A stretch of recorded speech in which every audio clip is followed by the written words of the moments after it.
I'll give you the honor, yeah, yes. I'll give you the praise, oh yes, forever and ever. I'll lift up your name. I'll give you the honor. I'll give you the praise forever and ever. Lord, I lift up your name. Come in the house. Come in this house. Jesus, you are welcome. Come in this house. As I was inside of church today and heard the pastor speak, I was reminded about a scripture inside of Colossians chapter number 3.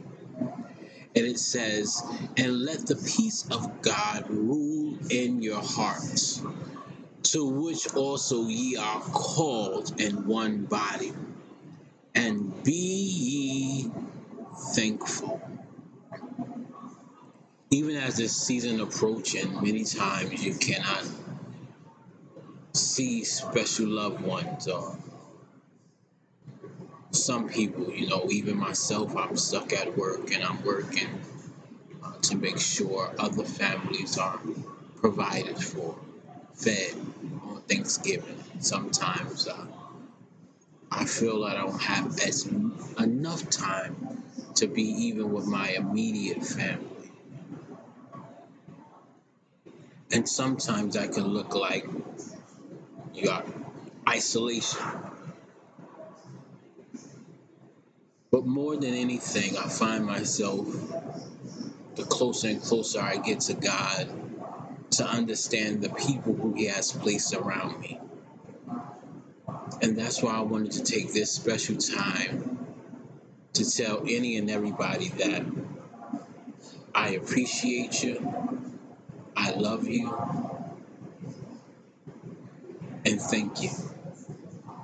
Thank you for all the times that you stuck by me, high times and low times. Thank you for, even if you gave me just a good word, thank you for taking care of me when I was younger, whether it was inside of the faith or whether I was ripping and running inside of the streets. Thank you for any part you took inside of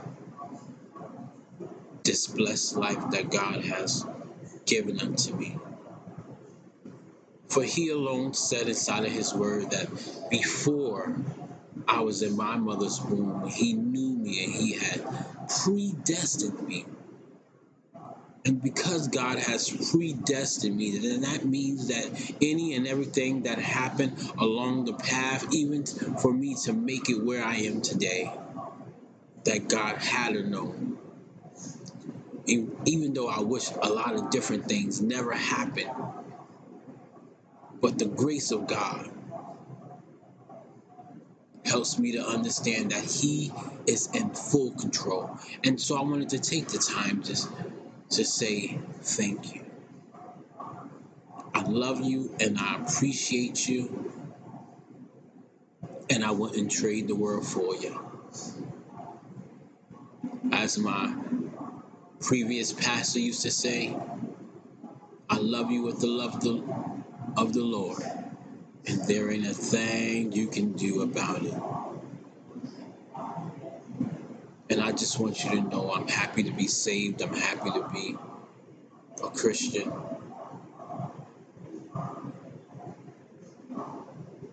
I'm happy for the grace of God to put inside of my heart just to say thank you. And I want to say one more thing.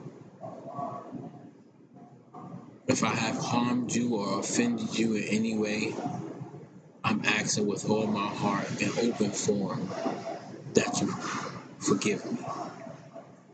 And I don't want you just to forgive me for me. I want you to forgive me so you can free yourself too, because sometimes, I found this side of life that you can do harmful things and not know that you really harmed somebody. And then people wind up walking around with grudges after grudges after grudges for years. And the other person not even know or understand why you are mad at them. And so I like to take another special moment to say, forgive me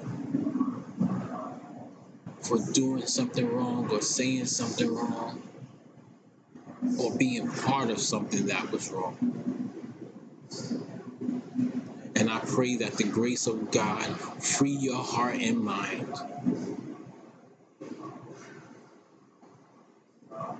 Because it's true inside of that word when it says, cast your cares upon me, for I care for you. So in my closing, I just like to say to the Lord, I'll give you the honor, I'll give you the praise, forever and ever. I worship your name. Oh, I'll give you the honor. I'll give you the praise. Oh, yes, forever and ever. I'll worship your name. There's not a friend like the lonely Jesus. No, not one. No, not one.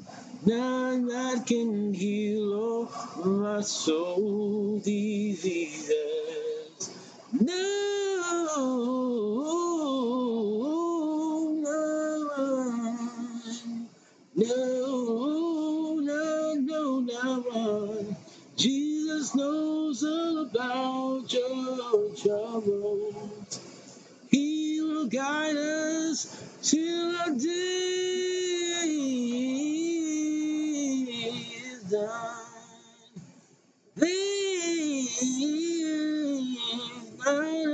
that I pray, I alone be Jesus.